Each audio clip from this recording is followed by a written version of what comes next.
Pertamina sendiri untuk di rute Pertamina Patraniaga kapan akan ada penggantinya, Pak? Ini nomor satu kan di bulan Maret ini akan banyak rapat umum pemegang saham.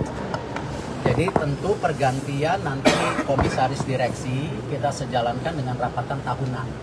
Ya, kita juga harus menjaga konsistensi dari tentu perusahaan itu masing-masing.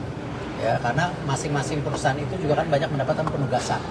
Ya, di Bulog kemarin kita sedang fokus serap gabah, ada pergantian.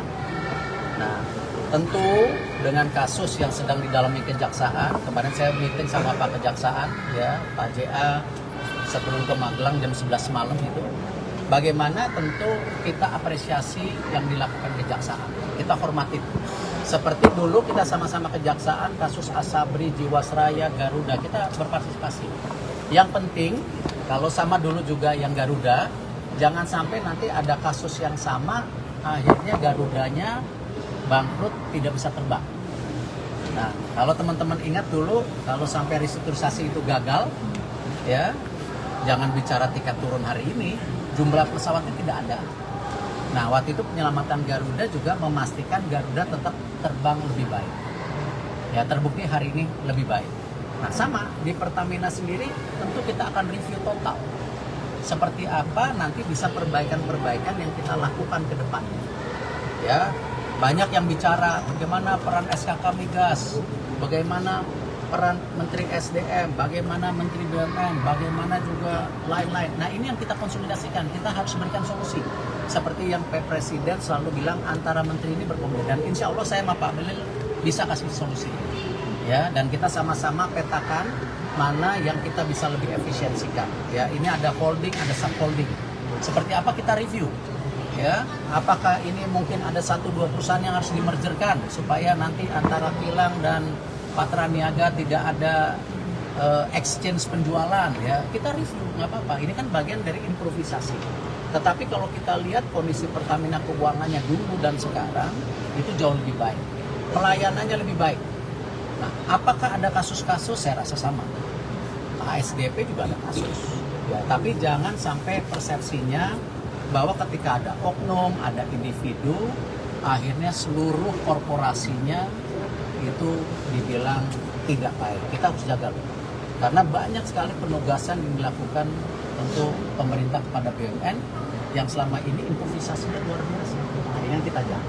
Pak, ini kan dengan ada dengan Pak Bahlil Pak untuk yang katanya untuk memaksimalkan hasil minyak mentah di dalam negeri akan ada pelarangan ekspor. Nanti kan kemarin sama Pak Bahlil itu sama Bu Menkyu, mungkin teman-teman media pernah ingat kita sudah mulai rapat RUPTL yang listrik, ya waktu itu ingat kan? Nah sekarang kan kita juga Kementerian BUMN mengusulkan juga rencana untuk minyak dan gas, karena supaya seperti listrik juga. Jadi prediksi 10-15 tahun lagi untuk investasi listrik tentu terbarukan bisa kita mulai dari sekarang. Karena kalau dulu misalnya investasi dengan power plant batu bara itu mungkin 4 tahun jadi. Tapi kalau dengan tenaga air itu perlu 8 tahun. Tenaga nuklir saya nggak pengalaman, saya nggak bisa ngomong. Saya yakin lebih dari 8 tahun, mungkin ya saya nggak tahu. Nah sama untuk rencana migas ini tentu ada Donggi Senoro akan habis tahun 2027 atau 28. Itu seperti apa? Investasi Inpex yang sudah lama terbengkalai seperti apa? Ya karena kenapa? Isunya nggak bisa sepotong-potong. Misalnya ini antara gas dan industri seperti apa? Nah justru kenapa Bapak Presiden kemarin melakukan pertemuan kementerian di Magelang, atau kemarin gubernur dan wali kota bupati di Magelang ini sama. Ini bagian konsolidasi dan kita harus apresiasi. Jadi ya kalau ditanya apakah sudah bertemu dengan Pak Bahlil, ya sudah. Ini kita lagi dorong RUPTL ditok, baru rencana untuk minyak gasnya yang Download Tribun X sekarang, menghadirkan lokal menjadi Indonesia.